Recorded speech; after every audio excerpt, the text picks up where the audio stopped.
તો જૂનાગઢ જિલ્લામાં જિલ્લા પંચાયત પ્રમુખ અને ઉપપ્રમુખ પદ માટે ભાજપ દ્વારા સેન્સ પ્રક્રિયા શરૂ કરવામાં આવી છે। જિલ્લામાં કુલ 30 બેઠકોમાંથી ભાજપે 23 બેઠક પર વિજય મેળવ્યો, જ્યારે 7 બેઠકો પર આમ આદમી પાર્ટીનો કબજો રહ્યો। જિલ્લા પંચાયતના પ્રમુખ પદ માટે પ્રથમ 2.5 વર્ષ માટે સામાન્ય વર્ગની મહિલા પ્રમુખ રહેશે। હાલ નિરીક્ષક દ્વારા ચૂંટાયેલા તમામ 23 સભ્યો સાથે બેઠક યોજાઈ રહી છે। તમામ સભ્યોના મંતવ્યો સાંભળ્યા બાદ રિપોર્ટ તૈયાર કરવામાં આવશે, જે પાર્લામેન્ટરી બોર્ડને રજૂ થશે। આગામી દિવસોમાં જિલ્લામાં મહિલા પ્રમુખની જાહેરાત થવાની શક્યતા છે।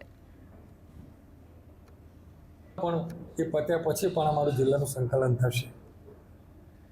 અમે માત્ર સેન્સ લેવાના છીએ, અભિપ્રાયો લેવાના છે, ભલામણ જે કરશે એની લેવાની છે, ઉમેદવારી કરવાની હતી એની અમે લઈએ છીએ। અમારે કોઈ ટિકિટ આપવાની નથી। જે કંઈ હશે બધું અમે પ્રદેશ ચૂંટણી સમિતિની અંદર જ્યારે બેઠક થશે એ વખતે અમને બોલાવશે, તે અમે અમારો અભિપ્રાય જે લીધો છે એ અમે પ્રદેશમાં રજૂ કરવાના છે।